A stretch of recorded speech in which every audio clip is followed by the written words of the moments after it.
അല്ലാഹുവിന്റെ റസൂലിന്റെ സത്യസന്ധതയാണ്. ഞാൻ ഇതിലൂടെ ഇസ്ലാമിനെ കാണുന്നു, ഇതിലൂടെ ഇസ്ലാമിനെ കേൾക്കുന്നു എന്ന് റസൂലുള്ളാഹി സ്വല്ലല്ലാഹു അലൈഹി വസല്ലം പ്രസ്താവിക്കുമ്പോൾ ഇപ്പോൾ ഇതിൽ മൗലവിമാർ ചോദിക്കുന്നു, എങ്ങനെ കാണും നബിയെ? എങ്ങനെ കാണും നബിയെ? മുഹമ്മദ് നബിക്ക് സാധാരണ മനുഷ്യരുടെ കേൾവിയും സാധാരണ മനുഷ്യരുടെ കാഴ്ചയും മാത്രമേ ഉണ്ടായിരുന്നുള്ളൂ എന്ന് മൗലവിമാർ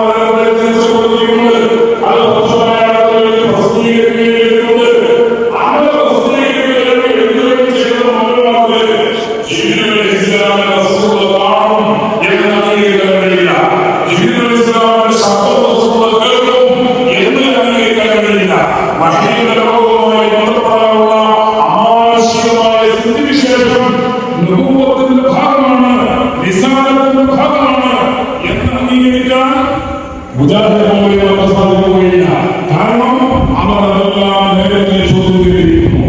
ഞാൻ ഒന്നാമതോട് പറയുന്ന കാര്യം, കേരളത്തിലെ മുജാഹിദുകളുമാണ് ആഗോളതലത്തിൽ തന്നെ വഹാബിസം അല്ലെങ്കിൽ സലഫിസം, മതയുക്തിവാദം എന്ന് പറയുന്ന ഈ തലവാചകത്തിന്റെ ചോട്ടിൽ വരുന്ന ഏതൊക്കെ വിഭാഗങ്ങളുണ്ടോ അവരൊക്കെയും അല്ലാഹുവിന്റെ ഹബീബിന്റെ നബുവത്തിന്റെ സവിശേഷതകളായി ലഭിച്ചിട്ടുള്ള സിദ്ധികളെ ചോദ്യം ചെയ്തവരാണ്. അല്ലാഹുവിന്റെ റസൂലിന്റെ അസാധാരണ വ്യക്തിത്വത്തെ ചോദ്യം ചെയ്തവരാണ്. അല്ലാഹുവിന്റെ റസൂലിന്റെ പാപ സുരക്ഷിതത്വത്തെ ചോദ്യം ചെയ്തവരാണ്. ഇത് സംഭവിക്കുമ്പോൾ എന്താണ് സംഭവിക്കുക? അല്ലാഹുവിന്റെ റസൂലിന്റെ സത്യസന്ധതയിൽ സംശയമുയരുന്നു. നബി സല്ലല്ലാഹു അലൈഹി വസല്ലം തങ്ങളുടെ ജീവിത വിശുദ്ധിയിൽ സംശയമുയരുന്നു. അല്ലാഹുവിന്റെ റസൂലിന്റെ നബുവത്തിന്റെയും റിസാലത്തിന്റെയും സവിശേഷതകളിൽ സംശയമുയരുന്നു. ഈ സംശയമാണ് വാസ്തവത്തിൽ പിൽക്കാലത്ത് നിരീശ്വരവാദികളും യുക്തിവാദികളും സ്വതന്ത്രവാദികളും ഇസ്ലാമിനെ ചോദ്യം ചെയ്യുന്നതിന് വേണ്ടി ഉപയോഗപ്പെടുത്തിയത് എന്ന കാര്യം കൂടി നാം കൂട്ടത്തിൽ മനസ്സിലാക്കേണ്ടതുണ്ട്. അപ്പോൾ ഒന്നാമതായി കേരളത്തിലെ മൗലവിമാർ, അത് വക്കം മൗലവിയാണെങ്കിലും KM മൗലവിയാണെങ്കിലും EK മൗലവിയാണെങ്കിലും MCC മൗലവിമാരാണെങ്കിലും അവരെല്ലാവരും ഇപ്പൊ ജീവിച്ചിരിക്കുന്ന മൗലവിമാർ ഉൾപ്പെടെ ചോദ്യം ചെയ്യുന്നത് അല്ലാഹുവിന്റെ റസൂലിന്റെ സത്യസന്ധതയാണ്. നബുവത്തിനെ വഹിക്കുവാനുള്ള, റിസാലത്തിനെ വഹിക്കുവാനുള്ള, നബിയാണെന്ന് പറയുവാനുള്ള, അല്ലാഹുണ്ട് എന്ന് പറയാനുള്ള, തൗഹീദ് അല്ലാഹു ഏകനാണ് എന്ന് പറയാനുള്ള, സ്വർഗമുണ്ട് എന്ന് പറയാനുള്ള, നരകമുണ്ട് എന്ന് പറയാനുള്ള, മഹ്ശറുണ്ട് എന്ന് പറയാനുള്ള യോഗ്യതയെയും അർഹതയെയും ചോദ്യം ചെയ്തുകൊണ്ടാണ് കേരളത്തിൽ വഹാബിസം ആരംഭിച്ചിട്ടുള്ളത്. അതിന് നേതൃത്വം നൽകിയവരാണ് വക്കം മൗലവി, അതിന് നേതൃത്വം നൽകിയവരാണ് KM മൗലവി, അതിന് നേതൃത്വം നൽകിയവരാണ് സർവ്വ മൗലവിമാരും.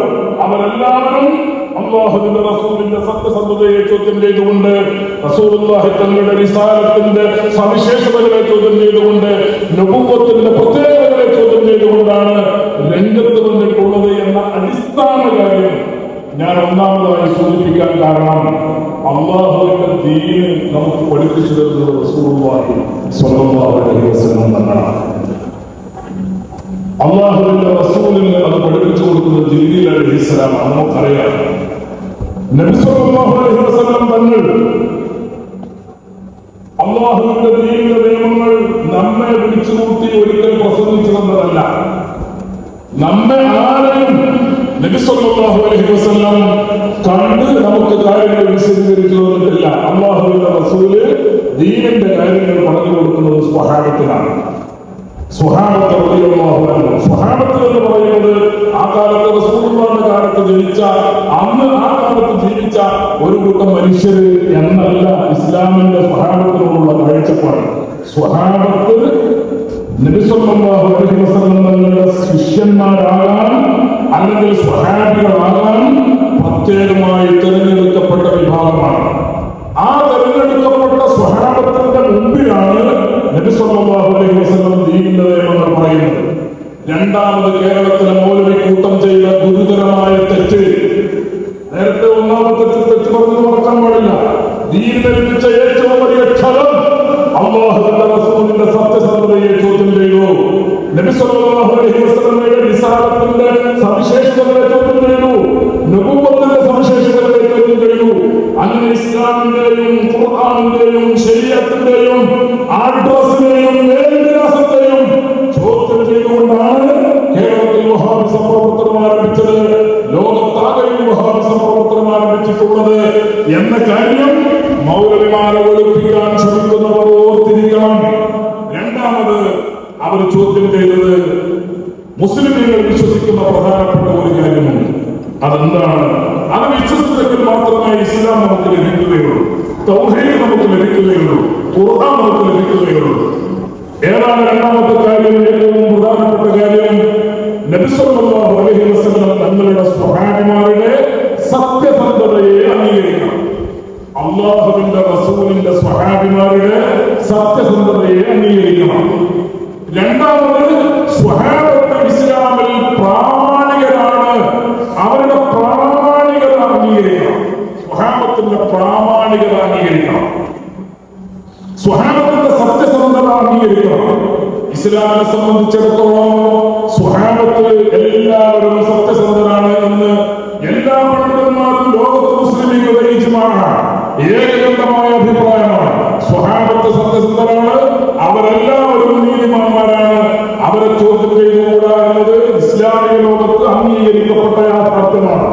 റസൂലുള്ളാഹി സ്വല്ലല്ലാഹു അലൈഹി വസല്ലം നബി സ്വല്ലല്ലാഹു അലൈഹി വസല്ലം തങ്ങൾ സ്വഹാബത്തിനെ പരിചയപ്പെടുത്തുന്നത് അസ്ഹാബി കന്നുജൂം ഫബിഅയ്യിഹിം ഇഖ്തദൈതും ഇഹ്തദൈതും, എന്റെ സ്വഹാബത്ത് നക്ഷത്ര സമാനരാണ്. ഫബിഅയ്യിഹിം, അവരിൽ നിന്ന് ആരോട് ഇഖ്തദൈതും, നിങ്ങൾ പിന്തുടർന്നാലും, ഇഹ്തദൈതും, നിങ്ങൾ സന്മാർഗ്ഗലബ്ധരാണെന്ന് മുഹമ്മദ് റസൂലുള്ളാഹി സ്വല്ലല്ലാഹു അലൈഹി വസല്ലം പറഞ്ഞിട്ടുണ്ട്. അത്തരം സമാനമായ വ്യത്യസ്തമായ ഹദീസുകൾ നമുക്ക് ഹദീസ് ഗ്രന്ഥങ്ങളിൽ കാണാൻ സാധിക്കും. ഇത് ഹദീസുകളിൽ മാത്രമല്ല, അല്ലാഹുവിന്റെ ഖുർആൻ പച്ചയിൽ പറഞ്ഞിട്ടുണ്ട്. റളിയല്ലാഹു അൻഹും വറദു അൻ എന്ന് സ്വഹാബത്തിനെ സംബന്ധിച്ചാണ് പറഞ്ഞിട്ടുള്ളത്. അല്ലാഹുവിനെ തൃപ്തികരമായ രീതിയിൽ വിശ്വസിച്ചവരാണ് സ്വഹാബിമാർ, തൃപ്തികരമായ രീതിയിൽ വിശ്വസിച്ചവരാണ് സ്വഹാബിമാർ. അവർ അല്ലാഹുവിനെ വിശ്വസിച്ചിരിക്കുന്നു, അല്ലാഹുവാണെങ്കിലോ അവരെ സംബന്ധിച്ച് തൃപ്തിപ്പെട്ടിരിക്കുന്നു. സ്വഹാബത്തിനെ സംബന്ധിച്ച് അല്ലാഹു പൊരുത്തത്തിലാണ്, അല്ലാഹു തൃപ്തിയിലാണ്, അല്ലാഹു സന്തോഷത്തിലാണ് എന്ന് പരിശുദ്ധ ഖുർആൻ പ്രഖ്യാപിക്കുന്നു. ഈ ഹദീസും ഈ ഖുർആൻ വാക്യവും തമ്മിൽ ചേർത്ത് വെച്ച് നോക്കിയാൽ അല്ലാഹുവിന്റെ ദീനിൽ പ്രാമാണികരാണ് സ്വഹാബത്ത്, പ്രാമാണികരാണ് സ്വഹാബത്ത്. അവർ തള്ളിക്കളയേണ്ടവരല്ല, അവർ നിഷേധിക്കപ്പെടേണ്ടവരല്ല, അവരുടെ സത്യസന്ധതയെ ചോദ്യം ചെയ്യാൻ പാടില്ല എന്ന കാര്യം ഖുർആൻ നമ്മെ വ്യക്തമാക്കുന്നു. സത്യസന്ധതയിൽ സംശയമുള്ളവരെ കുറിച്ച് റളിയല്ലാഹു അൻഹും എന്ന് ഖുർആൻ പറയില്ല. സത്യസന്ധതയിൽ സംശയമുള്ളവരെ കുറിച്ച് അസ്ഹാബിക്കൽ നുജൂം ഫബിഅയ്യിഹിം ഇഖ്തദൈതും ഇഹ്തദൈതും എന്ന് നബി സല്ലല്ലാഹു അലൈഹി വസല്ലം സർട്ടിഫിക്കറ്റ് കൊടുക്കുകയില്ല. റസൂലുള്ളാഹിയുടെ അംഗീകാരം, പരിശുദ്ധ ഖുർആനിന്റെ പ്രഖ്യാപനം തീർച്ചയായും സ്വഹാബത്തിന്റെ സത്യസന്ധതയ്ക്ക് തെളിവാണ്. എന്നാൽ ഈ സത്യസന്ധതയെ ചോദ്യം ചെയ്തുകൊണ്ടാണ് കേരളത്തിൽ മുജാഹിദ് മൗലവിമാര്, മക്കം മൗലവിയും ശേഷമുള്ള സർവ്വമൗലവിമാരും രംഗത്ത് വന്നിട്ടുള്ളത്. സ്വഹാബത്തിന്റെ വിശ്വാസത്തെ ചോദ്യം ചെയ്തു, സ്വഹാബത്തിന്റെ സത്യസന്ധതയെ ചോദ്യം ചെയ്തു.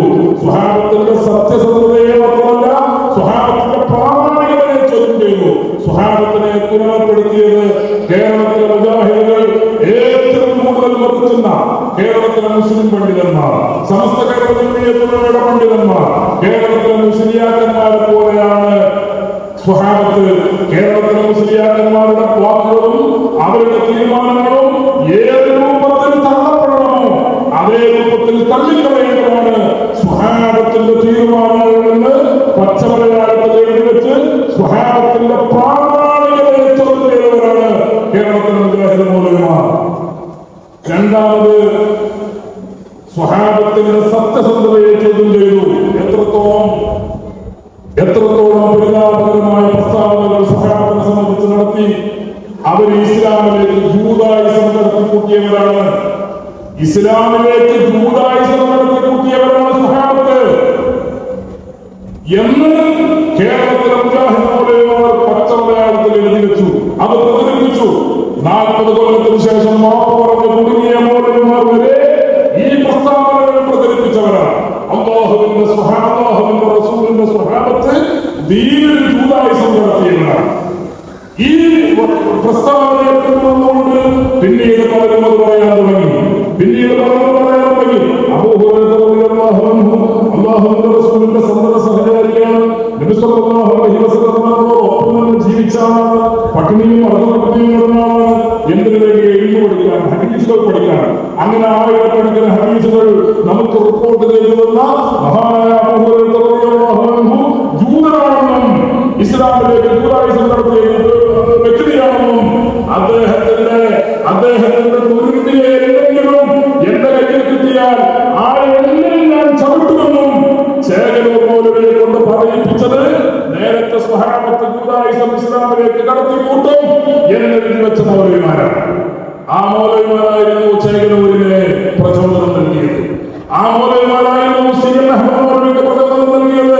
സർവയുക്തിവാദികൾക്കും സ്വതന്ത്രവാദികൾക്കും ഇസ്ലാമിനെ ചോദ്യം ചെയ്യുന്നവർക്കും എല്ലാം മതയുക്തിവാദം പഠിപ്പിച്ചു കൊടുത്തതും യുക്തിവാദം പഠിപ്പിച്ചു കൊടുത്തതും സ്വഹാബത്തിന്റെ സത്യസന്ധത ചോദ്യം ചെയ്യാൻ പഠിപ്പിച്ചു കൊടുത്തതും സ്വഹാബത്തിന്റെ പ്രാമാണികത നിഷേധിക്കാൻ പഠിപ്പിച്ചു കൊടുത്തതും ഡോക്ടർ മൗലവിയും കെ.എം. മൗലവിയും MCC മൗലവിയും E.K. മൗലവിയും ഇപ്പോ ജീവിച്ചിരിക്കുന്ന ഒട്ടേറെ മൗലവിമാരും ചേർന്നുകൊണ്ടാണ് എന്ന കാര്യവും മൗലവിമാരെ വെളുപ്പിക്കാതിരിക്കുന്നവർ മറക്കാൻ പാടില്ല എന്ന കാര്യം ഞാൻ സൂചിപ്പിക്കുന്നു. രണ്ട് കാര്യങ്ങളും അടിസ്ഥാനപരമാണ്. സ്വഹാബത്തിന്റെ സത്യസന്ധത, സ്വഹാബത്തിന്റെ പ്രാമാണികത, അത് അടിസ്ഥാനപരമാണ്. അല്ലാഹുവിന്റെ റസൂലിന്റെ സത്യസന്ധത, റിസാലത്തിന്റെ സവിശേഷതകൾ, നുബുവത്തിന്റെ സവിശേഷതകൾ, ഇത് രണ്ടും പ്രധാനമാണ്. ഇസ്ലാമിനെ സംബന്ധിച്ചിടത്തോളം, ഇസ്ലാമിലെ ശരീഅത്തിനെ സംബന്ധിച്ചിടത്തോളം, അതിന്റെ അഖീദയെ സംബന്ധിച്ചിടത്തോളം ഇതെല്ലാം അവഗണിക്കാൻ കഴിയാത്ത യാഥാർത്ഥ്യങ്ങളാണ്. എന്നാൽ തിരുത്താൻ കഴിയാത്ത ക്ഷണം, പരിഹരിക്കാൻ കഴിയാത്ത പരുക്കുകൾ ഏൽപ്പിച്ചുകൊണ്ടാണ് ഈ രണ്ട് വിഷയത്തിലും കേരളത്തിൽ മുജാഹിദ് മൗലവിമാർ നിലപാട് സ്വീകരിച്ചിരിക്കുന്നത് എന്ന കാര്യം മുസ്ലിമീങ്ങൾ തിരിച്ചറിയണം. ഇനി നിങ്ങൾ നോക്കൂ, സ്വഹാബത്ത് അവരിവിടെ ദീൻ പ്രചരിപ്പിച്ചു. നബി സല്ലല്ലാഹു അലൈഹി വസല്ലം തങ്ങളുടെ ലക്ഷക്കണക്കിന് ഹദീസുകൾ മനപ്പാഠം പഠിച്ചു. പരിശുദ്ധ ഖുർആൻ മനപ്പാഠം പഠിച്ചു. പരിശുദ്ധ ഖുർആൻ മനപ്പാഠം പഠിച്ച ഹാഫിളുകൾ യുദ്ധത്തിലും മറ്റും മരണപ്പെട്ടു പോയി. നമുക്ക് ഖുർആൻ നഷ്ടപ്പെട്ടു പോയേക്കുമോ എന്ന ഭയം പ്രമുഖരായ സ്വഹാബിമാർക്കിടയിൽ ഉണ്ടായപ്പോഴാണ് ഖുർആൻ ക്രോഡീകരണം എന്ന ആശയത്തിലേക്ക് സ്വഹാബത്തെത്തുന്നതും ഖുർആൻ സുരക്ഷിതമായി ക്രോഡീകരിക്കപ്പെടുന്നതും. എന്നാൽ സ്വഹാബത്തിന്റെ കാലഘട്ടത്തിൽ നബി സല്ലല്ലാഹു അലൈഹി വസല്ലം അവർക്ക് പറഞ്ഞു കൊടുത്ത ഹദീസുകളുണ്ട്. ഈ ഹദീസുകൾ ഇസ്ലാമിന്റെ ഖുർആനിന്റെ വ്യാഖ്യാനങ്ങളാണ്. ഇസ്ലാമിന്റെ രണ്ടാം പ്രമാണമെന്നോ അല്ലെങ്കിൽ ഏറ്റവും പ്രധാനപ്പെട്ട പ്രമാണങ്ങളിൽ ഒന്നെന്നോ നാം വിശ്വസിക്കുകയും കരുതുകയും ചെയ്യുന്ന ഏറ്റവും പ്രധാനപ്പെട്ട പ്രമാണമാണ് അല്ലാഹുവിന്റെ റസൂലിന്റെ ഹദീസുകൾ അല്ലെങ്കിൽ സുന്നത്തുകൾ. ഈ ഹദീസുകളിലൂടെ സംബോധന ചെയ്യപ്പെടുന്നതും ആരാണ്? വാസ്തവത്തിൽ നമുക്ക് അല്ലെങ്കിൽ നമ്മോട് നബി സല്ലല്ലാഹു അലൈഹി വസല്ലം പ്രത്യേകമായി ഒരു ഹദീസ് പറഞ്ഞിട്ടില്ല. നാം ആരും റസൂൽ സംസാരിക്കുന്നത് കേട്ടിട്ടില്ല. അല്ലാഹുവിന്റെ റസൂലിന്റെ കാലത്ത് ജീവിക്കാൻ നമുക്ക് അവസരം ലഭിച്ചിട്ടില്ല. അപ്പോൾ ഈ ഹദീസുകളുടെ സംബോധകർ ആരാണ്? അത് സ്വഹാബത്താണ്. ആ സ്വഹാബത്ത് ആ ഹദീസുകൾ കേൾക്കുകയും അവരത് മനപ്പാഠം പഠിക്കുകയും ചെയ്തു. പക്ഷേ സ്വഹാബത്തിന്റെ കാലം കഴിയുമ്പോൾ സ്വാഭാവികമായും ഹദീസുകൾ നഷ്ടപ്പെട്ടു പോകുമല്ലോ, സ്വാഭാവികമായും ഹദീസുകൾ കിട്ടാതെ പോകുമല്ലോ. ആ സന്ദർഭത്തിൽ ഹദീസിന്റെ ക്രോഡീകരണങ്ങളൊന്നും നടന്നിട്ടില്ല, ഹദീസിന്റെ പഠനങ്ങൾ നടന്നിട്ടില്ല. ഹദീസുകളെ നെല്ലും കല്ലും വേർതിരിച്ചുകൊണ്ടുള്ള നിരൂപണങ്ങളും പഠനങ്ങളും ഒക്കെ പിൽക്കാലത്താണ് നടക്കുന്നത്. ഇമാം ബുഖാരിയുടെയും ഇമാം മുസ്ലിമിന്റെയും ഒക്കെ അങ്ങനെയുള്ള ധാരാളം ഹദീസ് പണ്ഡിതന്മാരുടെ നേതൃത്വത്തിൽ ഒരു വലിയ പരിശ്രമം, ഒരു വലിയ മുന്നേറ്റം അതൊക്കെ നടക്കുന്നത് പിൽക്കാലത്താണ്. പക്ഷേ ഈ ഹദീസുകൾ ഇസ്ലാമിന്റെ പ്രമാണങ്ങളായിരുന്നു. ആ പ്രമാണങ്ങൾ സംരക്ഷിക്കപ്പെട്ടത് 4 മദ്ഹബുകളിലൂടെയായിരുന്നു എന്ന കാര്യം നാം മനസ്സിലാക്കണം. ക്രോഡീകരിക്കപ്പെട്ടു ഹദീസുകൾ പിൽക്കാലത്ത്. പക്ഷേ ക്രോഡീകരിക്കപ്പെട്ട ഹദീസുകൾ എത്രയാണ്? ആവർത്തനം ഉൾപ്പെടെ 1,00,000 ഹദീസുകൾ. ആവർത്തനം ഒഴിവാക്കിയാൽ പരമാവധി 50,000 ഹദീസുകൾ. ഇതാണ് ക്രോഡീകരിക്കാൻ കഴിഞ്ഞ ഹദീസുകൾ. പക്ഷേ നബി സല്ലല്ലാഹു അലൈഹി വസല്ലമയുടെ ഇസ്ലാമിന്റെ പ്രമാണമായി ഇസ്ലാം പരിചയപ്പെടുത്തുന്ന തിരുസുന്നത്ത് ഹദീസുകൾ എന്ന് പറയുന്നത് 10 ലക്ഷമുണ്ട്, അല്ലെങ്കിൽ 20 ലക്ഷമുണ്ട്. 20 ലക്ഷമോ 10 ലക്ഷമോ ഉള്ള ഹദീസുകള്, ആ ഹദീസുകൾ വാസ്തവത്തിൽ സംരക്ഷിക്കപ്പെട്ടു.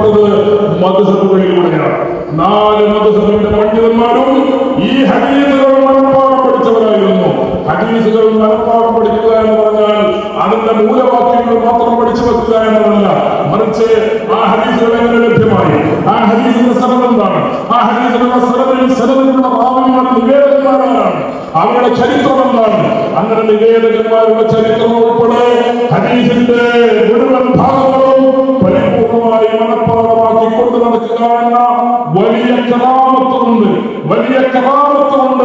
അനുഗ്രഹിക്കപ്പെട്ടവരായിരുന്നു മദ്ഹബിന്റെ പണ്ഡിതന്മാരും ആ കാലഘട്ടത്തിൽ ഉണ്ടായിരുന്ന മറ്റു പണ്ഡിതന്മാരും.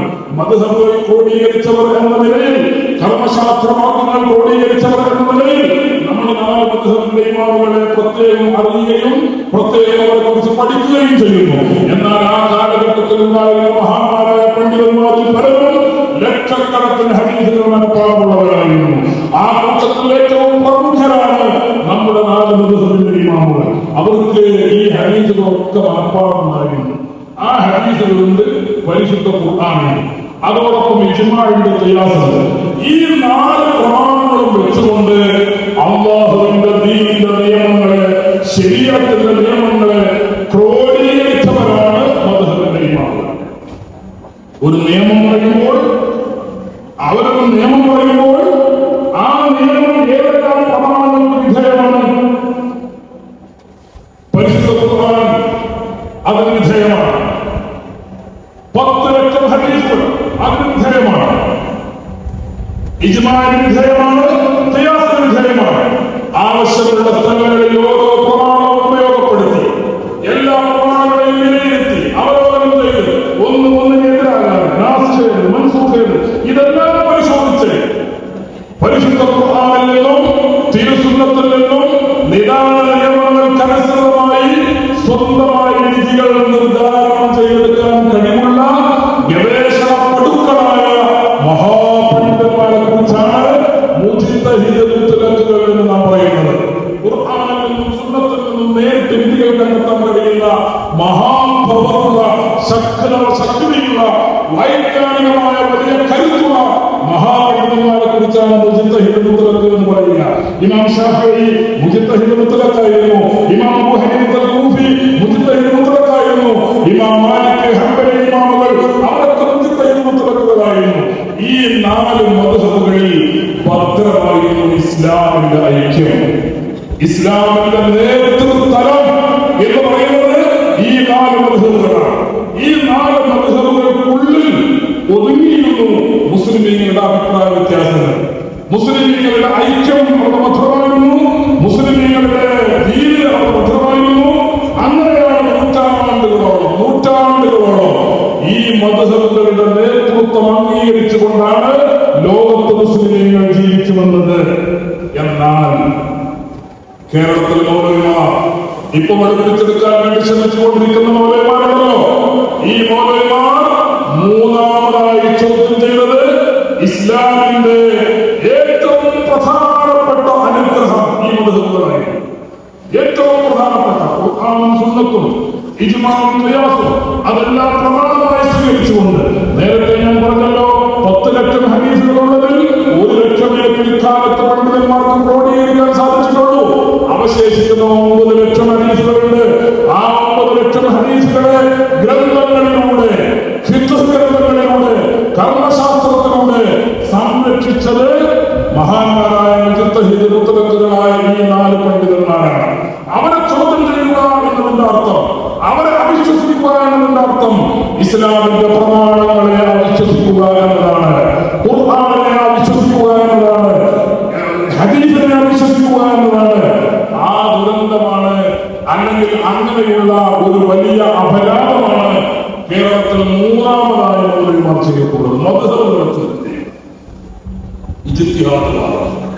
മദ്ഹബുകളെ ചോദ്യം ചെയ്ത്, മദ്ഹബുകളെ ചോദ്യം ചെയ്താൽ, മദ്ഹബുകളെ നിഷേധിച്ചാൽ പിന്നീട് എന്താ സംഭവിക്കുക? കയറ് പൊട്ടും, കെട്ട് പൊട്ടിക്കഴിഞ്ഞാൽ നൂലറ്റ പട്ടം പോലെ ആർക്കും എവിടെയാണ് വീഴുന്നതെന്നോ എങ്ങോട്ടാണ് പോകുന്നതെന്നോ അറിയാത്ത വിധം വഴി തെറ്റിയ, കൂട്ടം തെറ്റിയ ആളുകളെ പോലെ, അല്ലെങ്കിൽ മൃഗങ്ങളെ പോലെ എന്തും ഏതും കഴിക്കുന്ന ഒരവസ്ഥയിലേക്ക് കേരളത്തിലെ മൗലവിമാർ മാറി.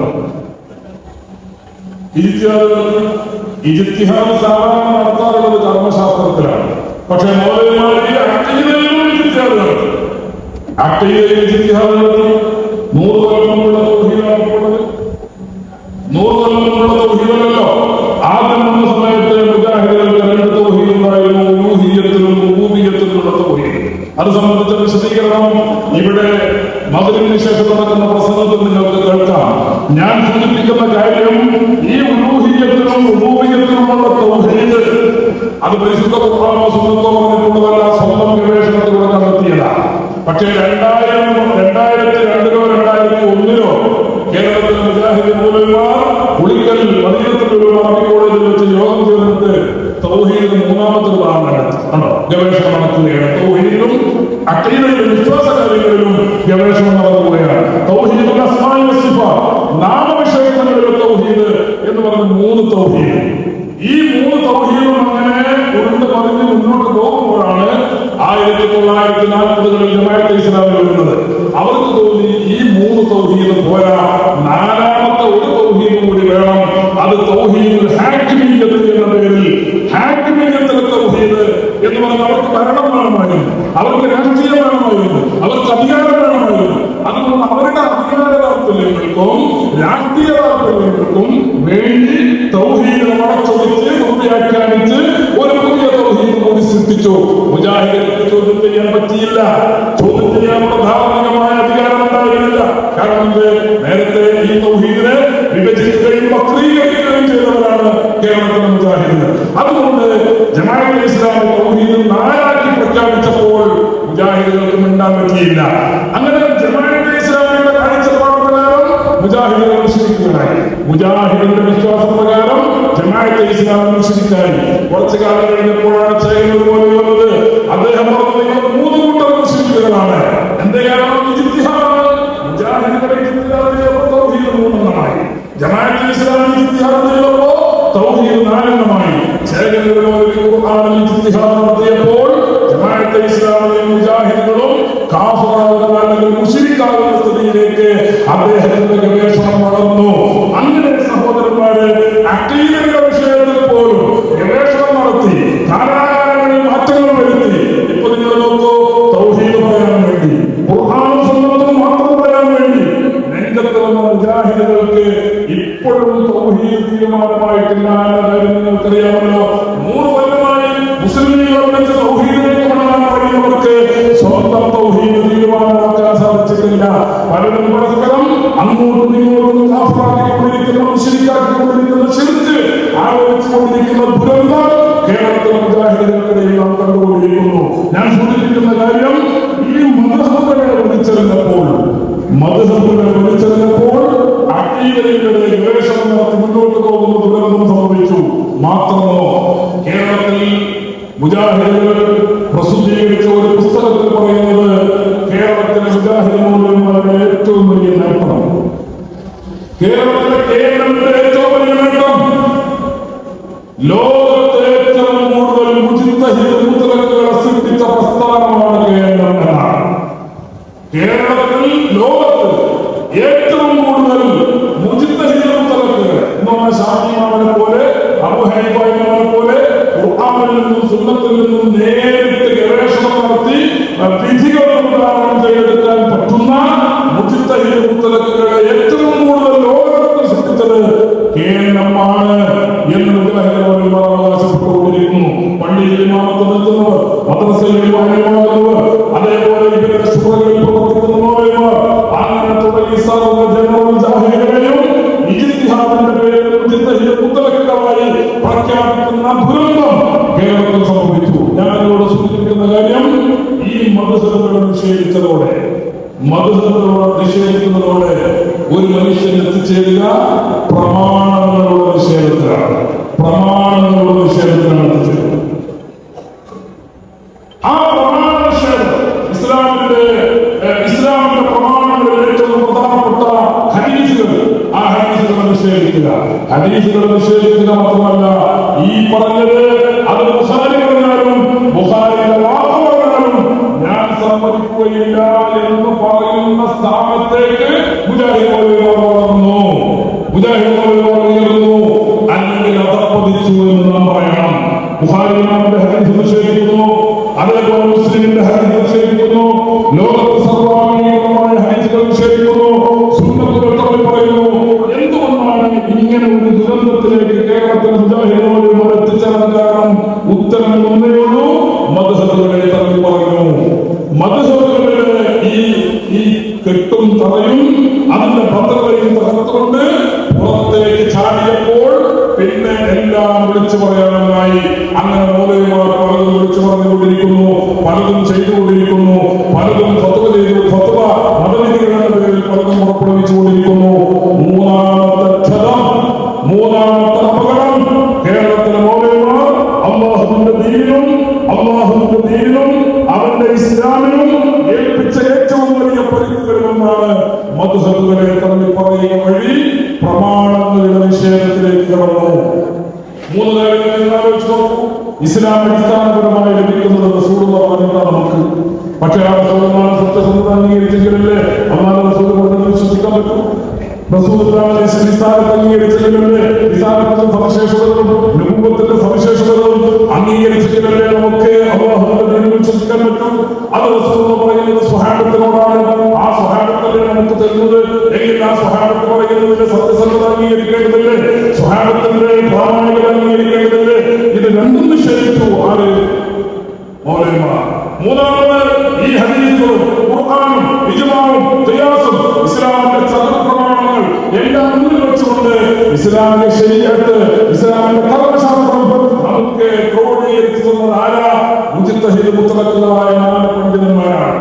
ആ 4 പണ്ഡിതന്മാരുടെ മദ്ഹബുകളുടെ തലയിൽ പറഞ്ഞതോടെ ഇസ്ലാമിന്റെ പ്രമാണങ്ങളെയും കേരളത്തിലെ മുജാഹിദുകൾ നിഷേധിച്ചിരിക്കുന്നു എന്ന കാര്യം മനസ്സിലാക്കി. ഇനി നമ്മൾ കേരളത്തിലേക്ക് വന്നാൽ പൊതുവായി നാം മനസ്സിലാക്കേണ്ട കാര്യങ്ങളാണ് ഞാൻ നേരത്തെ സൂചിപ്പിച്ചിട്ടുള്ളത്. ഇനി കേരളത്തിലേക്ക് വന്നാൽ കേരളത്തിൽ അൽഹംദുലില്ലാഹ് അല്ലാഹുവിന്റെ ദീന് സ്വഹാബത്താൽ പ്രചരിപ്പിക്കപ്പെട്ട സംസ്ഥാനമോ അല്ലെങ്കിൽ ഭൂപ്രദേശമോ ആണ് നമ്മുടെ കേരളം. ആ ചരിത്രം നമുക്കറിയാം, നമുക്ക് പറയേണ്ടതില്ല. കേരളത്തിൽ മുജാഹിദുകൾ പ്രസിദ്ധീകരിച്ചിരിക്കുന്ന പ്രസിദ്ധീകരണങ്ങളിൽ, അവരുടെ സൗന്ദര്യങ്ങളിൽ, അവരുടെ ഗ്രന്ഥങ്ങളിൽ പല സ്ഥലങ്ങളിലും പല രീതിയിലും ഈ ചരിത്രത്തെ പറഞ്ഞിട്ടുണ്ട്. അല്ലാഹുവിന്റെ റസൂലിന്റെ സ്വഹാബത്താണ് കേരളത്തിൽ ദീൻ പ്രചരിപ്പിച്ചത്. വാർഷിക പതിപ്പ് ഇടവണ്ണയിൽ നിന്നും പ്രസിദ്ധീകരിക്കപ്പെടുന്നതാണ്. ആ വാർഷിക പതിപ്പിൽ മുജാഹിദ് മൗലവിമാർ എഴുതി വെക്കുന്നു, കേരളത്തിൽ സ്വഹാബത്താണ് ദീൻ പ്രചരിപ്പിച്ചത്. സ്വഹാബത്ത് ദീൻ പ്രചരിപ്പിച്ചത് ഖുർആനിന്റെയും സുന്നത്തിന്റെയും അടിസ്ഥാനത്തിലായിരുന്നു എന്ന് കേരളത്തിലെ മുജാഹിദുകൾ തന്നെ സംബന്ധിച്ചിട്ടുള്ള ചരിത്ര യാഥാർത്ഥ്യമാണ്. അങ്ങനെയാണെങ്കിൽ കേരളത്തിലെ ദീനിന്റെ പ്രതിനിധാനമായി അല്ലെങ്കിൽ സ്വഹാബത്തോടെ പ്രചരിപ്പിച്ച ഇസ്ലാമിന്റെ പ്രതിനിധാനങ്ങളായി കേരളത്തിൽ നാം കാണുന്ന 2 കാര്യങ്ങളുണ്ട്. ഒന്ന്, സ്വഹാബത്ത് സ്ഥാപിച്ച പള്ളികളുണ്ട്.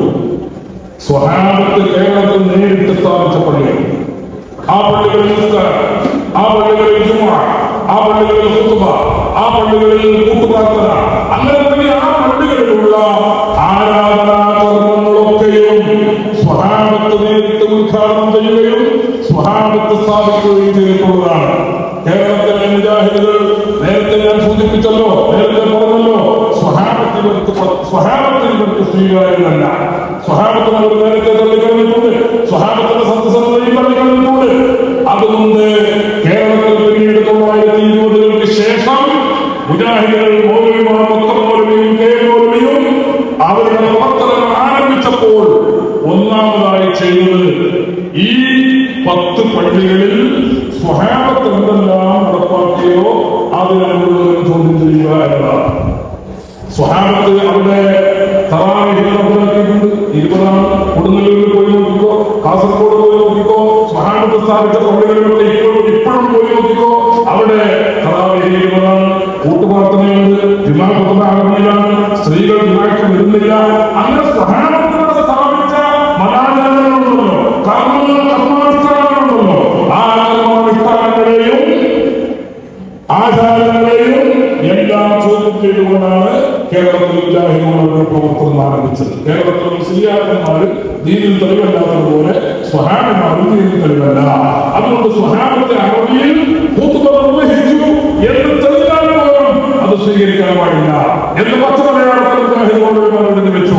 അങ്ങനെ കൊടുങ്ങല്ലൂരിലാവട്ടെ കാസർഗോഡാവട്ടെ സ്വഹാബത്തിന്റെ ദീൻ പ്രചാരണത്തിന്റെ പ്രതിനിധാനങ്ങളായി നിലവിലുള്ള പള്ളികൾ, ആ പള്ളികളുടെ മക്കളും മരുമക്കളും അല്ലെങ്കിൽ പേരമക്കളും ഒക്കെയാണ് പിന്നെ ഉണ്ടായ സർവ്വ പള്ളികൾ.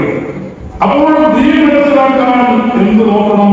കൊടുങ്ങല്ലൂരിലെ പള്ളി നോക്കണം, സ്വഹാബത്ത് സ്ഥാപിച്ച കാലത്തെ പള്ളി നോക്കണം, സ്വഹാബത്ത് സ്ഥാപിച്ച കാലത്തുള്ള കൊടുങ്ങല്ലൂരിലെ പള്ളി നോക്കണം, കാസർഗോഡ് പള്ളി നോക്കണം. അങ്ങനെ ആ കാലത്ത് ഇക്കാലത്ത് നിലനിൽക്കുന്ന അതിന്റെ പാരമ്പര്യം പരിശോധിക്കണം. ആ പാരമ്പര്യവും ചരിത്രവും പരിശോധിച്ചാൽ അഹ്ലുസുന്നത്തിന്റെ സർവ്വകർമാനുഷ്ഠാനങ്ങളും ആചാരാനുഷ്ഠാനങ്ങളും ആ പള്ളികളിലൊക്കെ നിലവിൽ വന്നതായും നിലനിൽക്കുന്നതായും നമുക്ക് ബോധ്യപ്പെടും. ഇതൊക്കെ നമ്മുടെ മുമ്പിലുള്ള യാഥാർത്ഥ്യങ്ങളാണ്. പക്ഷെ ആ യാഥാർത്ഥ്യങ്ങളെ കേരളത്തിൽ മുജാഹിദുകൾ തള്ളി പറഞ്ഞു. ഒന്ന്. രണ്ടാമത് കേരളത്തിലെ ഇസ്ലാമിന്റെ പഴയ പ്രതിനിധാനങ്ങളായി നമ്മുടെ മുമ്പിൽ ഇപ്പോഴുള്ളത് ചരിത്രം കൊണ്ടോ അല്ലെങ്കിൽ നമ്മുടെ അറിവുകൊണ്ടോ ഇപ്പൊ നമ്മുടെ മുമ്പിൽ പഴയ ഇസ്ലാമിന്റെ പ്രതിനിധാനങ്ങളായുള്ളത് ആരാണ്? മമ്പ്രത്തങ്ങളുണ്ട്. മമ്പ്രത്തങ്ങൾ ഇസ്ലാമിന്റെ പഴമയുടെ പ്രതിനിധാനമായിരുന്നു. ഉമർ ഖാദിയുണ്ട്. വെളിയന്നൂർ ഉമർ ഖാദി ഇസ്ലാമിന്റെ പഴമയുടെ പ്രതിനിധാനമായിരുന്നു. അതേപോലെ നമ്മുടെ ബാഫഖിതങ്ങളുണ്ട്. ബാഫഖിതങ്ങൾ ഇസ്ലാമിന്റെ അടുത്ത കാലത്ത് ദീനിന്റെ ഒരു പ്രതിനിധാനമായി സാദാത്ത് കുടുംബത്തിലെ കാരണവർ എന്ന നിലയ്ക്ക് ബാഫഖിതങ്ങളെ സയ്യിദ് എന്ന നിലയ്ക്ക് സാദാത്ത് എന്ന് പറയുന്നത് സയ്യിദന്മാർ എന്ന് പറയുന്നത് സഹോദരന്മാരെ അല്ലാഹുവിന്റെ ദീന് കേരളത്തിൽ പ്രചരിപ്പിക്കുവാനും അത് കേരളത്തിൽ നിലനിൽക്കുവാനും ഏറ്റവും കൂടുതൽ ത്യാഗ പരിശ്രമങ്ങൾ അനുഷ്ഠിച്ചിട്ടുള്ള ഒരു വിഭാഗമാണ് സാദാത്ത്. ഞാൻ ആ ചരിത്രമൊന്നും ഇവിടെ വിശദീകരിക്കുന്നില്ല. മമ്പുറങ്ങൾ നമ്മുടെ കേരളത്തിൽ ദീനിന്റെ പ്രചാരണത്തിന് വേണ്ടി വന്നതാണ്. അങ്ങനെ ഒരുപാട് സയ്യിദന്മാർ, ഒരുപാട് മഹാന്മാർ സാദാത്ത് എന്ന തലവാചകത്തിൽ കേരളത്തിൽ വന്നിട്ടുണ്ട്. മമ്പുറങ്ങളെ നമുക്കറിയാം.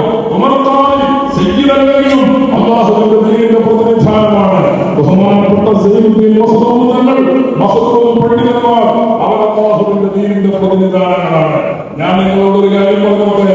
കേരളത്തിലെ ഈ ദീനിന്റെ പ്രതിനിധാനങ്ങളെ മുഴുവനും കാഫിറും മുശ്രിക്കും ശിർക്ക് പ്രവർത്തിച്ചവരുമെന്ന് പച്ച മലയാളത്തിൽ എഴുതി വെച്ചവരാണ് കേരളത്തിലെ മുജാഹിദുകൾ. ഉമർ ഖാദി പണ്ഡിതനാണ്. അദ്ദേഹത്തിന്റെ പാണ്ഡിത്യത്തെ അംഗീകരിക്കുന്നു. ഉമർ ഖാദി സാഹിത്യകാരനാണ്. അദ്ദേഹത്തിന്റെ സാഹിത്യത്തെ അംഗീകരിക്കുന്നു. ഉമർ ഖാദി കവിയാണ്. അദ്ദേഹത്തിന്റെ ആ കവിതയെ അദ്ദേഹത്തിനുള്ള കവിയെ അംഗീകരിക്കുന്നു. പക്ഷേ ഉമർ ഖാദി മുസ്ലിമല്ല. കാരണം അല്ലാഹുവിന്റെ റസൂൽ വഫാത്തായി പോയതിനു ശേഷം ആ നബി സല്ലല്ലാഹു അലൈഹി വസല്ലം തങ്ങളെ വിളിച്ചുകൊണ്ട് പാട്ടുപാടിയവനാണ് ഉമർ ഖാദി. അല്ലാഹുവിന്റെ റസൂലിനെ വിളിച്ച് പാട്ടുപാടിയ ഉമർ ഖാദി ശിർക്കാണ് ചെയ്തിരിക്കുന്നത്. ഇസ്ലാമിന്റെ പഴമയുടെ പ്രതിനിധാനങ്ങളായ ഉമർ ഖാദി മുജാഹിദുകളുടെ ഭാഷയിൽ ശിർക്ക് ചെയ്തവരാണ്. ഇസ്ലാമിന്റെ പ്രതിനിധാനമായ മമ്പുറങ്ങൾ മുസ്ലിമാണെന്ന് വിശ്വസിക്കാത്തവർ കേരളത്തിലുണ്ടോ? ഉമർ ഖാദി മുസ്ലിമാണെന്ന് വിശ്വസിക്കാത്തവർ കേരളത്തിലുണ്ടോ? സയ്യിദുൽ മഖ്ദൂം മുസ്ലിമാണെന്ന് വിശ്വസിക്കാത്തവർ കേരളത്തിലുണ്ടോ? ബാഫഖിതങ്ങൾ മുസ്ലിമാണെന്ന് വിശ്വസിക്കാത്തവർ കേരളത്തിലുണ്ടോ? സയ്യിദ് മുഹമ്മദ് അലി ശിഹാബ് തങ്ങൾ, പാണക്കാട് സയ്യിദ് മുഹമ്മദ് അലി ശിഹാബ് തങ്ങൾ, അദ്ദേഹം ഒരു കാലത്ത് മുസ്ലിം ലീഗിന്റെ പ്രസിഡന്റ് ആയിരിക്കാം. പക്ഷേ മുസ്ലിം ലീഗിലുള്ള മുസ്ലിമീങ്ങളും കോൺഗ്രസിലുള്ള മുസ്ലിമീങ്ങളും അല്ലാത്ത മുസ്ലിമീങ്ങളും ഒരുപോലെ പാണക്കാട് സയ്യിദ് മുഹമ്മദ് അലി ശിഹാബ് തങ്ങളെ ബഹുമാനിച്ചതുകൊണ്ടാണ് അദ്ദേഹം സാദാത്ത് കുടുംബത്തിലെ അംഗമാണ്, പ്രവാചക കുടുംബത്തിലെ അംഗമാണ്. ആ നിലക്കാണ് ശിഹാബ് തങ്ങളെല്ലാം ബഹുമാനിച്ചത്, ബാഫഖിതങ്ങളെല്ലാം ബഹുമാനിച്ചത്. അതിനുശേഷമുള്ള സർവ്വ പാണക്കാരന്മാരെയും മറ്റു ബുഖാരി സാദാത്തുകളാവട്ടെ, ജമലുൽ സാദാത്തുകളാവട്ടെ,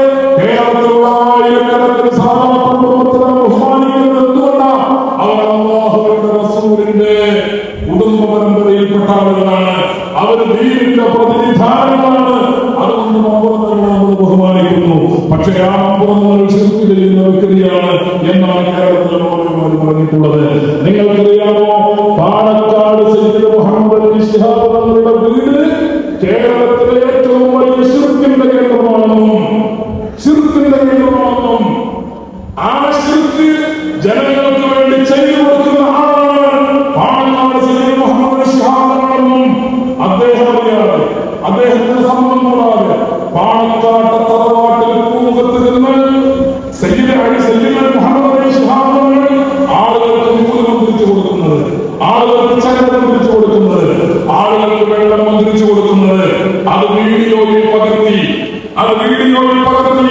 അതിനെ അറബി വോയിസ് കൊടുത്തു. ആ അറബി വോയിസിൽ എന്താ പറയുന്നത്? ഇതാണ് കേരളത്തിലെ ഏറ്റവും വലിയ ശിർക്കിന്റെ കേന്ദ്രം, ശിഹാബ് തങ്ങളുടെ മുറ്റം, ശിഹാബ് തങ്ങളുടെ പൂമുഖം, ശിഹാബ് തങ്ങളുടെ തറവാട് കേരളത്തിലെ ഏറ്റവും വലിയ ശിർക്കിന്റെ കേന്ദ്രമാകുന്നു. ഏറ്റവും വലിയ ക്ഷേത്രവും ഏറ്റവും വലിയ അമ്പലവും ഇതാ ഈ പാണക്കാടുള്ള ശിഹാബ് തങ്ങളുടെ പൂമുഖമാണ്.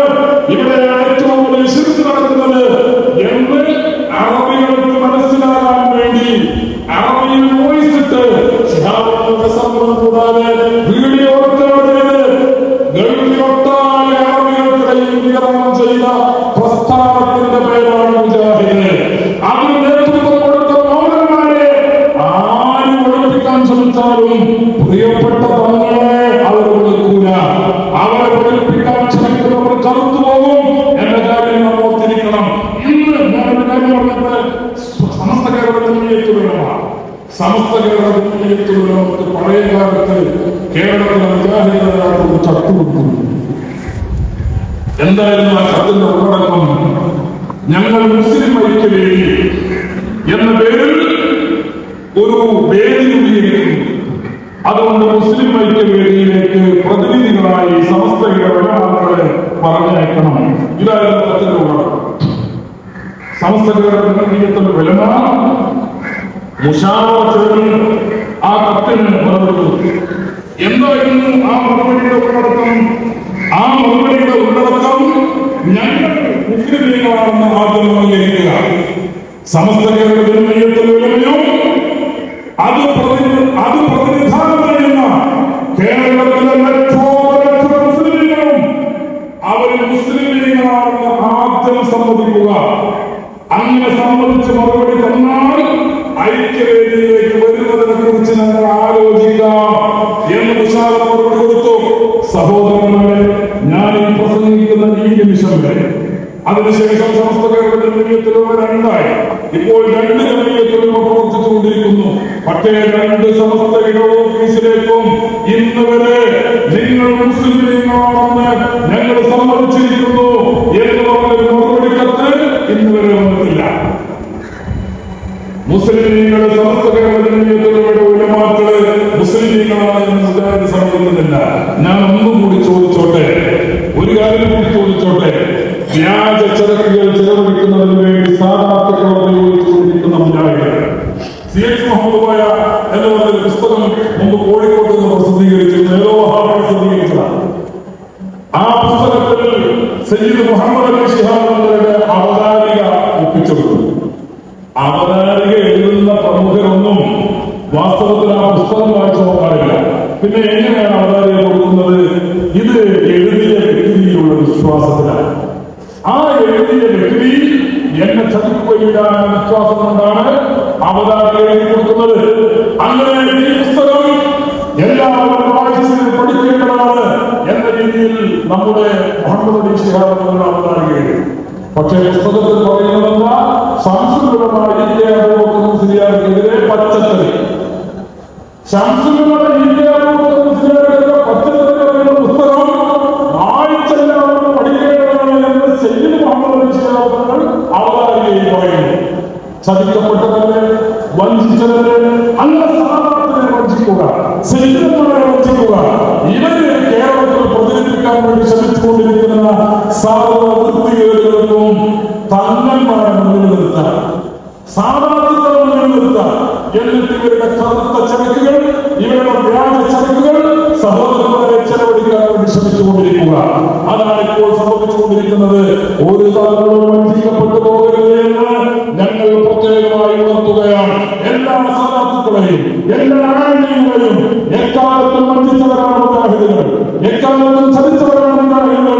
തീർച്ചയായും മനസ്സിലാക്കിയിരിക്കണം. അവിടെ പാണക്കാട് മുറ്റത്ത് നിന്ന് പൂവത്ത് നിന്ന് വീഡിയോ എടുക്കുന്ന ഒരു സഹോദരൻ എന്റെ ഈ വീഡിയോ ഉപയോഗിച്ച് അത് അറബിയിൽ അനൗൺസ് ചെയ്ത് ഞാൻ ശിർക്ക് ചെയ്യുന്ന ആളാണ്, എന്റെ വീട് അപകടമാണ്, എന്റെ വീട് ക്ഷേത്രമാണ്, എന്റെ വീട് കേരളത്തിലെ ഏറ്റവും വലിയ ശിർക്കിന്റെ കേന്ദ്രമാണ് എന്ന് ഈ സഹോദരൻ അവരുടെ നാട്ടിൽ പ്രചരിപ്പിക്കുമെന്ന് ഒരിക്കലും നിഷ്കളങ്കനായ പാണക്കാട് മുഹമ്മദ് അലി ശിഹാബ് തങ്ങൾ വിശ്വസിച്ചിരിക്കില്ല. അദ്ദേഹത്തെ ചതിച്ചു. അങ്ങനെ ചതിച്ച് അറബിനാട്ടിലൊന്നാകെ ഇങ്ങനെ ഒരു ശിർക്കിന്റെ കേന്ദ്രം കേരളത്തിൽ പ്രവർത്തിക്കുന്നുണ്ട്. അത് പാണക്കാടാണ്. ആ പാണക്കാട് ശിർക്കിന്റെ കേന്ദ്രത്തിലെ പൂജാരി സയ്യിദ് മുഹമ്മദ് അലി ശിഹാബ് തങ്ങളാണ് എന്ന് പ്രചരിപ്പിക്കാൻ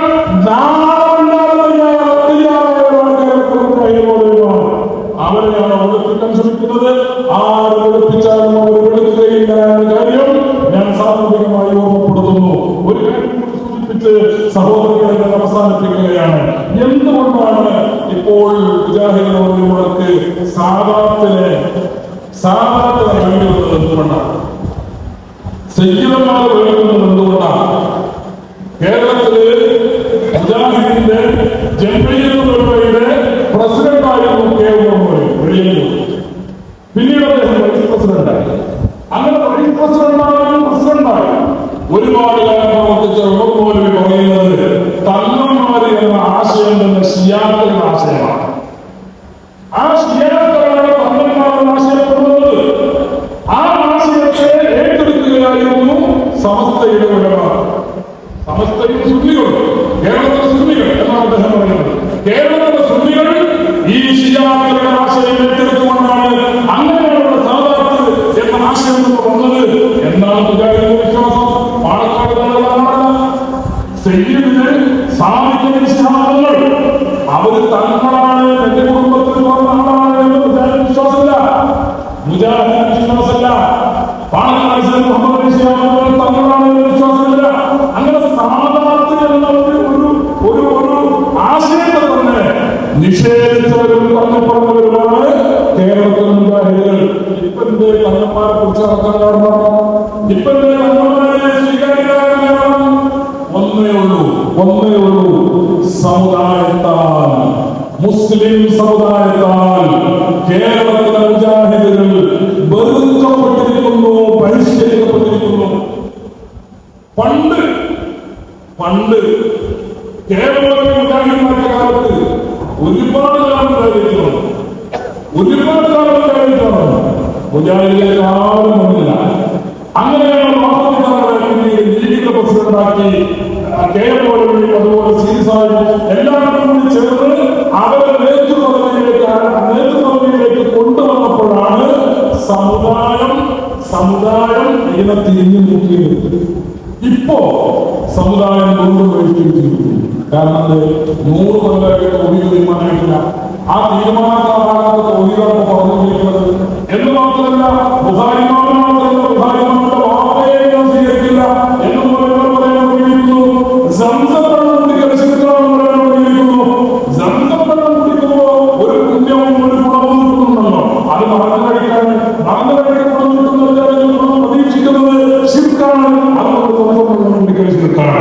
അതുപോലെ ഹജ്ജുൽ ശ്രദ്ധിക്കണം. മുസ്ലിം എല്ലാം ചെയ്യുന്നതാണ്. ആ ഹജ്ജുൽ ശ്രദ്ധിക്കാൻ പാടില്ല. കാരണം അങ്ങനെ ശ്രദ്ധിക്കുന്നതിലൂടെ മറന്നു കഴിക്കുന്ന ഗുണം പ്രതീക്ഷിക്കുന്നുണ്ട്. അതുകൊണ്ട് അത് അങ്ങനെ പ്രതീക്ഷിച്ചാൽ ശിർക്കാണ്. അതുകൊണ്ട് ഹജ്ജുൽ ശ്രദ്ധിക്കാൻ പാടില്ല. എന്തെല്ലാം വാദങ്ങൾ, എന്തെല്ലാം നിലപാടുകൾ, തൗഹീദിന് എത്രയെത്ര മുഖങ്ങൾ, 100 കൊല്ലം കൊണ്ട് എത്ര തൗഹീദുകൾ. ഇത് മനുഷ്യനോട് പറയുന്നത്, മനുഷ്യനോട് പറയുന്നത്. അതുകൊണ്ട് മുജാഹിദ് സമുദായത്താൽ ബഹിഷ്കരിക്കപ്പെട്ടിരിക്കുന്നു. മറ്റൊരു കാര്യമുണ്ട്. കേരളത്തിലെ അല്ലെങ്കിൽ ലോകത്തെ സർവ തീവ്രവാദി പ്രസ്ഥാനങ്ങളുടെയും ആശയധാര സലഫിസവും വഹാബിസവുമാണെന്ന് തെളിയിക്കപ്പെട്ടിരിക്കുന്നു. അത് രാഷ്ട്രീയ ഭരണഘടനയിൽ തെളിയിക്കപ്പെട്ടിരിക്കുന്നു, ചരിത്രം കൊണ്ട് തെളിയിക്കപ്പെട്ടിരിക്കുന്നു. കേരളത്തിലും ഇന്ത്യയിലും ലോകത്തുമുള്ള തീവ്രവാദി പ്രസ്ഥാനങ്ങൾ, തീവ്രവാദി മനുഷ്യരെ പച്ചക്ക് കത്തിച്ചുകൊണ്ടിരിക്കുന്ന, സ്കൂളൊന്നാകെ കൊള്ളയടിച്ച് സ്കൂൾ കുട്ടികളെ തട്ടിക്കൊണ്ടുപോയി അവരെ വെച്ച് കുരുന്നു മക്കളെ ക്രൂരമായി കൊന്നുകൊണ്ടിരിക്കുന്ന, മന്ത്രിക്കുന്ന കാര്യങ്ങളെ കൊന്നുകൊണ്ടിരിക്കുന്ന, ദീൻ പഠിപ്പിക്കുന്ന പുസ്തകങ്ങളെ കൊന്നുകൊണ്ടിരിക്കുന്ന ആരാണ്, ഏത് തീവ്രവാദി പ്രസ്ഥാനങ്ങളാണ് ലോകത്തുള്ളതെങ്കിലും ആ തീവ്രവാദി പ്രസ്ഥാനങ്ങളുടെ മുഴുവനും ആശയധാര സലഫിസത്തിലാണ്, വഹാബിസത്തിലാണ് എന്ന് തെളിയിക്കപ്പെട്ടിരിക്കുന്നു. നമ്മുടെ കേരളത്തിൽ നിന്ന് തീവ്രവാദി പ്രവർത്തനത്തിന് വേണ്ടി 100ഓളം ചെറുപ്പക്കാർ രാജ്യം വിട്ടപ്പോൾ ആ 100 ചെറുപ്പക്കാരും സലഫിദാനയിൽ നിന്നുള്ളവരാണെന്ന് ആഭ്യന്തര വകുപ്പ് കണ്ടെത്തിയിരിക്കുന്നു. സ്വാഭാവികമായും ബഹിഷ്കരിക്കപ്പെട്ടല്ലോ, സ്വാഭാവികമായും ഒതുക്കപ്പെട്ടല്ലോ, സ്വാഭാവികമായും അകറ്റപ്പെട്ടല്ലോ. ഈ അകച്ച ഒന്ന് മാറ്റിയെടുക്കണം, ഈ വെറുപ്പ് ഒന്ന് കഴുകിയെടുക്കണം, അതൊന്നും പഴയ ആ ഒരു അവസ്ഥയിലേക്ക് തിരിച്ചു കൊണ്ടുപോകണം എന്ന ചിന്തയിൽ നിന്നാണ് ഈ തങ്ങന്മാരും അതേപോലെ തന്നെ സജീവന്മാരും എല്ലാം കേരളത്തിലെ മുജാഹിദുകൾക്ക് സ്വീകാര്യരായിരിക്കുന്നത്. ഞാൻ എല്ലാവരോടുമായി പറയുന്നു, കേരളത്തിലെ മുജാഹിദുകൾ വഞ്ചകന്മാരാണ്, അവർ ദീപച്ചതച്ചവരാണ്, അവർ മുസ്ലിങ്ങളെ ചതച്ചവരാണ്, അത് ബ്രിട്ടീഷിന്റെ ഉൾപ്പെടമാണ്. വിശദീകരിക്കാൻ സമയമില്ല. കേരളത്തിലെ മുജാഹിദുകളുടെ നേതാക്കൾ ഈജിപ്തുകാരാണ്. ജമാലുദ്ദീൻ അഫ്ഗാനി സർവമത സത്യവാദിയാണ്, ജമാലുദ്ദീൻ അഫ്ഗാനി സർവമത സത്യവാദിയാണ്, മുഹമ്മദ് അബ്ദു ഹദീസ് നിഷേധിയാണ്, മുഅ്ജിസത്ത് നിഷേധിയാണ്, ഖുർആൻ നിഷേധിയാണ്, അല്ലാഹുവിന്റെ റസൂലിന്റെ മുഅ്ജിസത്തുകൾ പച്ചയിൽ നിഷേധിക്കുന്ന മനുഷ്യനാണ് ഇദ്ദേഹം. കണ്ണ് അനുവദിച്ചിരിക്കുകയാണ്, അങ്ങനെ പലിശ അനുവദിച്ചിരിക്കുകയാണ്. പലിശയുടെ പറയുമ്പോൾ കേരളത്തിലെ മുസ്ലിം ഐക്യസംഘം പറയുന്ന മുജാഹിദിന്റെ പ്രാഥമിക രൂപം, ആ പ്രാഥമിക രൂപം സഹോദരങ്ങളെ കേരളത്തിന് ചെയ്ത 2 സംഭാവനകളുണ്ട്. ഒന്ന്, ബാങ്ക് പലിശ അനുവദനീയമാക്കി കൊടുത്തു. കേരളത്തിലെ ഹീരത്തുല്യത പലിശ എന്ന പേരിൽ മുസ്ലിം പലിശയെ അത് അനുവദനീയമായി പ്രഖ്യാപിച്ച പുസ്തകമേരിയാണ് കൈമൂലമേയും അദ്ദേഹത്തോടൊപ്പമുള്ള മൗലവിമാരും. അതിന്റെ അടിസ്ഥാനത്തിൽ ബാങ്ക് സ്ഥാപിച്ചവരാണ് കേരളത്തിലെ മൗലവിമാർ. ആ ബാങ്കിന്റെയും പലിശാവിധിയുടെയും അടിസ്ഥാനത്തിലാണ്, പശ്ചാത്തലത്തിലാണ് ഐക്യസംഘത്തിന്റെ പ്രവർത്തനം തന്നെ നിർത്തേണ്ടി വന്നത്. ഇങ്ങനെയുള്ള അനുഭവങ്ങളുണ്ട്. രണ്ടാമത്തത്, കബർ പൊളിച്ചുകൊണ്ടാണ് കേരളത്തിൽ മുജാഹിദ് നമ്മുടെ പ്രവർത്തനം ആരംഭിച്ചത്. താലിബാൻ എന്ന് പറയുന്ന തീവ്രവാദി പ്രസ്ഥാനത്തിന് അഫ്ഗാൻ അധികാരം കിട്ടിയപ്പോൾ ആദ്യമായി ചെയ്തത് മഹാന്മാരുടെ മക്ബറകൾ പൊളിക്കുക എന്നതായിരുന്നു. എന്നാൽ കേരളത്തിലെ മുജാഹിദുകൾ ചെയ്തത് കൊടുങ്ങല്ലൂരിൽ മക്ബറ പൊളിച്ചു, കുറ്റ്യാടിയിൽ മക്ബറ പൊളിച്ചു, എടവണ്ണയിൽ മക്ബറ പൊളിച്ചു, നാടുകാണിയിൽ മക്ബറ പൊളിച്ചു. അങ്ങനെ മഹാന്മാരുടെ മക്ബറകൾ പൊളിക്കുക എന്ന് മാത്രമല്ല, ഒരു കാര്യം പറഞ്ഞു വെക്കുകയും ചെയ്തു. കേരളത്തിലെ വഹാബിസത്തിന് സൗദി അറേബ്യയിൽ അധികാരം കിട്ടിയാൽ മുഹമ്മദ് നബിയുടെ ഖബറും ആ ഖബറിലുള്ള പച്ചക്കപ്പയും പൊളിച്ചു നീക്കി അത് മദീന പള്ളിയുടെ പുറത്തേക്ക് മാറ്റി സ്ഥാപിക്കുമെന്ന് നിർലജ്ജം പ്രസംഗിക്കുവാൻ കേരളത്തിലെ മൗലവിമാർക്ക് സാധിച്ചു. ഇവരെയാണോ നാം ഒളിപ്പിക്കാൻ ശ്രമിക്കുന്നത്? ഇവരെയാണോ നാം നേരെയാക്കാൻ ശ്രമിക്കുന്നത്? സഹോദരന്മാരെ, ഒരു കാര്യം ഓർത്തിരിക്കണം.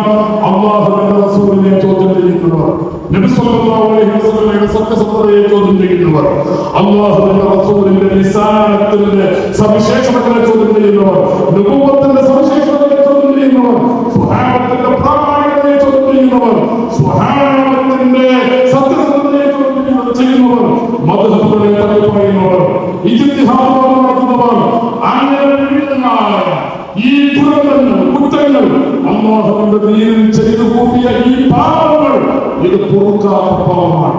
ഈ സമുദായത്തോട് നിങ്ങൾ ചെയ്ത ഏറ്റവും വലിയ ക്ഷണിയാണ്. ഈ സമുദായത്തോട് നിങ്ങൾ ചെയ്ത ഏറ്റവും വലിയ വഞ്ചനയാണ്. ഈ സമുദായത്തിന്റെ മഹലുകളെ നിങ്ങൾ പിളർത്തി, ഈ സമുദായത്തിന്റെ സ്വപ്നങ്ങളെ നിങ്ങൾ പിളർത്തി, ഈ സമുദായത്തിന്റെ കുടുംബങ്ങളെ നിങ്ങൾ ഐക്യമുണ്ടാക്കി, കല്യാണ വീട്ടിൽ പിരിപ്പുണ്ടാക്കി, മരണ വീട്ടിൽ പിരിപ്പുണ്ടാക്കി, നിങ്ങൾ ചുമതലപ്പെടുത്തി, നിങ്ങൾ മുസ്ലിങ്ങളെ തന്നെ പിളർത്തി, നിങ്ങൾ പരിശാലമാക്കി, നിങ്ങൾ അങ്ങനെ തുടങ്ങി മതസഭകളെ പറഞ്ഞു, അല്ലാഹുവിന്റെ റസൂലിനെ പറഞ്ഞു, സ്വഹാബത്തെ പറഞ്ഞു, മതസഭകളെ പറഞ്ഞു. അങ്ങനെ ലോകത്ത് മുസ്ലിങ്ങൾ സ്വീകരിക്കേണ്ടതുണ്ടോ അതെല്ലാം പറഞ്ഞുകൊണ്ടാണ് പാലക്കാട്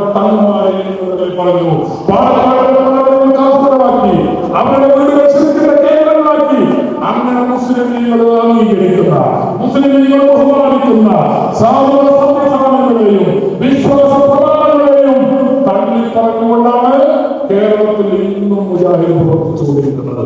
കേരളത്തിൽ നിന്നും മൗലവിമാർ പ്രവർത്തിച്ചുകൊണ്ടിരിക്കുന്നത്.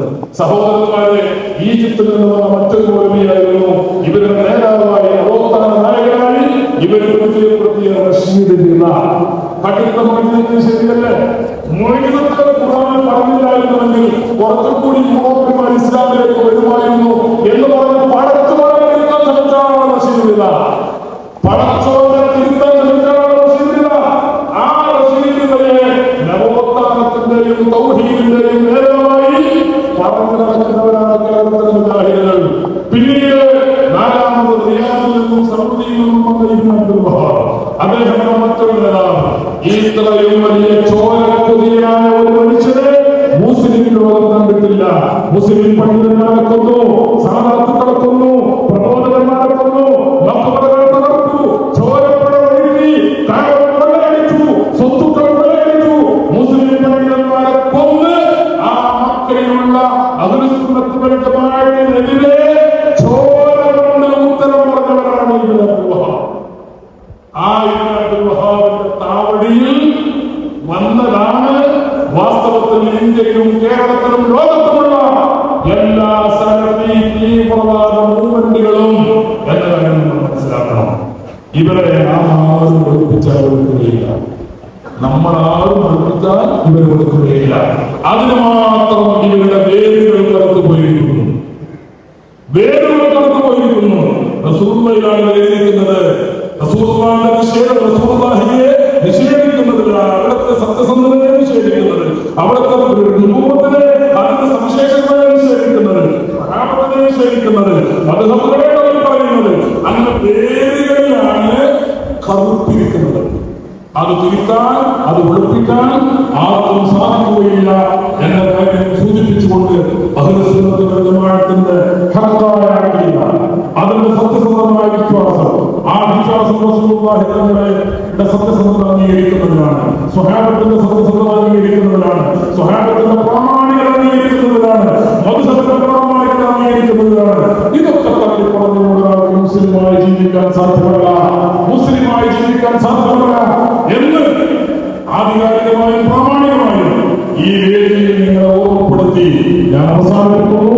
അല്ലാഹു ഹഖായി കാര്യം മനസ്സിലാക്കാനും ഹക്കിനെ പിന്തുടർന്ന് ജീവിക്കാനും അവസാനം എടുക്കുന്ന സമയത്ത് സമ്പൂർണമായ ഈമാനോടെ, പരിപൂർണമായ വിശ്വാസത്തോടെ അതുറക്കെ വിളിച്ചു പറഞ്ഞുകൊണ്ട് മരിക്കാൻ നമുക്ക് അല്ലാഹു തൗഫീഖ് നൽകുമാറാകട്ടെ. ആമീൻ എന്ന് ദുആ ചെയ്തുകൊണ്ട്